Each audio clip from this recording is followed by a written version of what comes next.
Assalamualaikum warahmatullahi wabarakatuh. Perkenalkan, nama saya Aditya Abdul Aziz, biasa dipanggil Adit. Saya dari Fakultas Hukum, Prodi Ilmu Hukum dengan NPM 010125111089. Di sini saya akan menjelaskan sejarah kedudukan dan fungsi bahasa Indonesia secara singkat. Baik, di sini saya akan menjelaskan tentang sejarah bahasa Indonesia. Sejarah bahasa Indonesia berkaitan erat dengan perkembangan sosial, politik, dan budaya bangsa Indonesia. Bahasa ini tidak muncul secara tiba-tiba, melainkan merupakan hasil evolusi dari bahasa Melayu yang telah lama digunakan di Nusantara.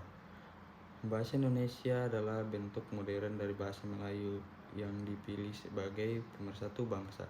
Sejak diikrarkan dalam Sumpah Pemuda 1928, bahasa ini terus berkembang dan menjadi simbol identitas nasional Indonesia yang menyatukan keberagaman suku dan bangsa. Baik, kita masuk yang kedua, yaitu mengenai kedudukan bahasa Indonesia. Kedudukan bahasa Indonesia secara umum memiliki dua kedudukan utama, yaitu sebagai bahasa nasional dan yang kedua sebagai bahasa negara. Kedudukan ini diikrarkan sejak Sumpah Pemuda 28 Oktober tahun 1928 yang berbunyi, "Kami putra dan putri Indonesia menjunjung bahasa persatuan bahasa Indonesia." Fungsi sebagai bahasa nasional yaitu lambang identitas nasional, lambang kebanggaan bangsa, digunakan dalam upacara, lagu kebangsaan, dan simbol-simbol negara. Alat pemersatu berbagai suku bangsa, alat komunikasi antar daerah yang menghubungkan masyarakat dari berbagai daerah yang berbeda bahasa daerah. Lanjut yang kedua, sebagai bahasa negara ditetapkan secara resmi dalam Undang-Undang Dasar 1945 pasal 36 yang berbunyi bahasa negara ialah bahasa Indonesia.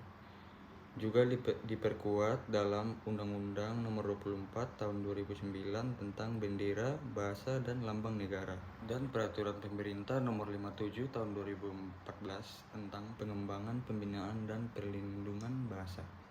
Dan kita masuk yang terakhir, yaitu yang ketiga, fungsi bahasa Indonesia. Fungsi bahasa Indonesia sendiri merujuk pada berbagai peran yang kegunaan bahasa ini dalam kehidupan masyarakat Indonesia.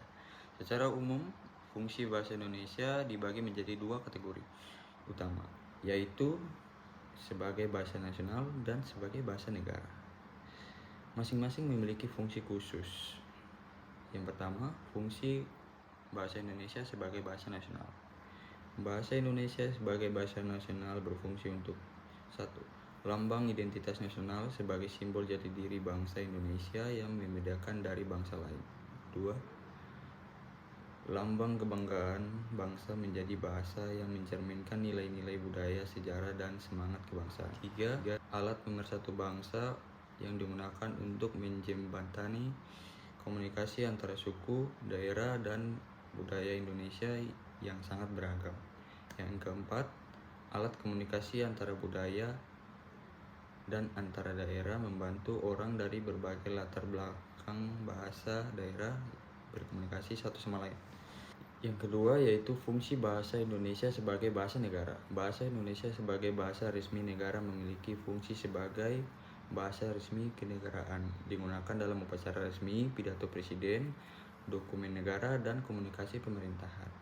Yang kedua, bahasa pengantar dalam dunia pendidikan, digunakan sebagai bahasa utama dalam pengajaran di sekolah dan universitas. Yang ketiga, bahasa dalam pengembangan ilmu pengetahuan dan teknologi, digunakan untuk menulis karya ilmiah, buku pelajaran, jurnal, dan bahan bacaan pendidikan. Yang keempat, bahan resmi dalam pengadilan dan administrasi hukum, digunakan dalam penulisan undang-undang, peraturan, keputusan hukum, dan dokumen resmi lainnya. Terima kasih. Sekian dari saya. Wabillahi taufiq wal hidayah. Wassalamualaikum warahmatullahi wabarakatuh.